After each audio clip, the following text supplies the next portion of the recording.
Bonjour à tous, je suis Éric Emery, inspecteur de physique-chimie et je vais vous présenter l'enseignement de spécialité physique-chimie en première générale. Cette présentation rapide est destinée aux élèves de seconde, mais certains points, notamment sur les études supérieures, pourront être utiles aux élèves de première et de terminale générale.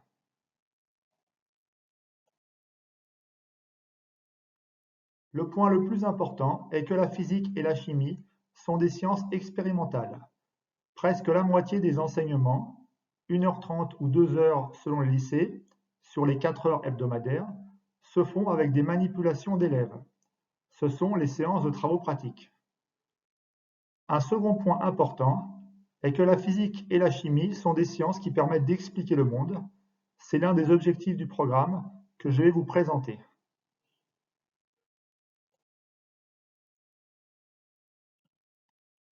La première partie du programme est la chimie, avec notamment les atomes, les molécules et les réactions entre eux. Cela permet d'expliquer la structure microscopique de la matière.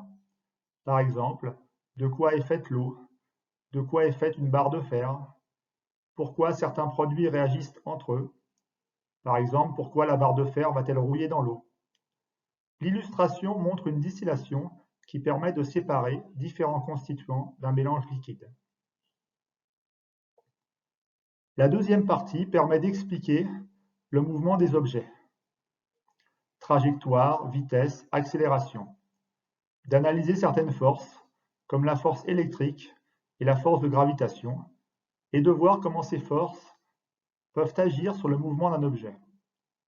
L'illustration montre la trajectoire d'un club de golf par chronophotographie, qui est une technique de prise de photos en mode rafale.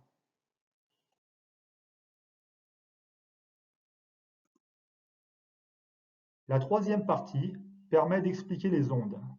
On s'intéressera à deux types d'ondes. Les ondes mécaniques, qui nécessitent un support pour se propager. Exemple, l'onde à la surface de l'eau lorsque l'on jette une pierre. Le support est alors l'eau. Ou encore l'onde sonore, c'est-à-dire le son, où le support est l'air. Les ondes lumineuses, c'est-à-dire la lumière, qui ne nécessitent aucun support pour se propager. En effet, les rayons lumineux arrivent du Soleil, ils ont traversé le vide de l'espace. L'illustration montre la décomposition par un prisme d'un rayon du Soleil en son spectre coloré, ce qui permet notamment d'expliquer l'arc-en-ciel, l'eau jouant le rôle du prisme. La quatrième partie permet d'expliquer le concept d'énergie. On s'intéressera à deux types d'énergie. L'énergie électrique, c'est l'énergie transportée par le courant électrique. On la retrouve partout dans la maison. C'est elle qui fait fonctionner tous les appareils électriques, comme la télévision ou le lave-linge. L'énergie mécanique, qui est composée notamment de l'énergie due au vent. L'illustration montre une éolienne. L'énergie mécanique due à la vitesse du vent va faire tourner les pales de l'éolienne. Un alternateur qui se trouve dans l'éolienne va alors transformer ce mouvement en énergie électrique.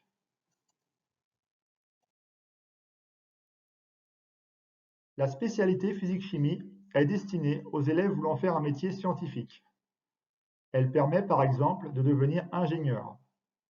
Quand on parle du métier d'ingénieur, c'est assez flou. Un ingénieur, c'est quelqu'un qui conçoit des systèmes. Pour bien comprendre, il faut préciser sa spécialité. Prenons trois exemples. L'ingénieur aéronautique va concevoir les avions, les plans, la résistance des matériaux, la poussée des moteurs, etc. L'ingénieur en génie civil va concevoir notamment les routes et les ponts. L'ingénieur chimiste va concevoir de nouvelles molécules à partir de celles existantes. La spécialité physique-chimie permet aussi de devenir technicien.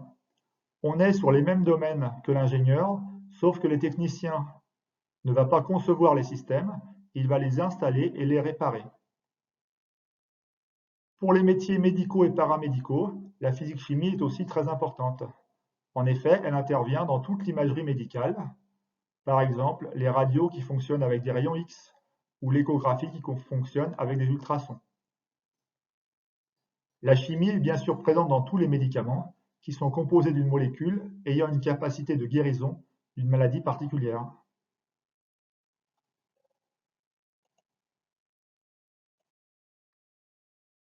La spécialité physique-chimie permet de faire des études scientifiques après le baccalauréat. À l'université, la licence scientifique a généralement une première année commune, physique-chimie et mathématiques, et quelquefois SVT. La spécialisation se fait en seconde et troisième année pour obtenir une licence, soit de mathématiques, soit de physique, soit de chimie, soit de SVT. Cela peut permettre de devenir enseignant ou de continuer les études jusqu'au doctorat pour faire de la recherche ou être professeur d'université. Les classes préparatoires MPSI, mathématiques, physique, sciences de l'ingénieur, et PCSI, physique, chimie, sciences de l'ingénieur, ainsi que les prépas intégrés, permettent de devenir ingénieur. La classe préparatoire BCPST, biologie, chimie, physique, sciences de la Terre, permet des études pour devenir vétérinaire ou ingénieur agronome. Cet ingénieur a pour rôle d'améliorer les techniques de production et de transformation des produits issus de l'agriculture. La physique et la chimie sont aussi fondamentales pour la nouvelle licence de santé qui remplace le concours de PACES. C'est la première année commune aux études de santé et donc de médecine. Les BTS et UT technologiques permettent de devenir technicien. Vous aimerez la spécialité physique-chimie si vous avez un certain nombre de compétences.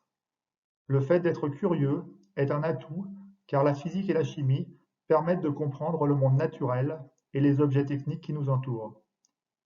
Il faut aimer manipuler, faire des expériences. Il faut avoir un esprit logique qui permettra de faire des raisonnements corrects. Pour expliquer les phénomènes, la physique est souvent amenée à faire des modèles qui nécessitent des mathématiques. Il faut donc avoir un niveau correct en mathématiques.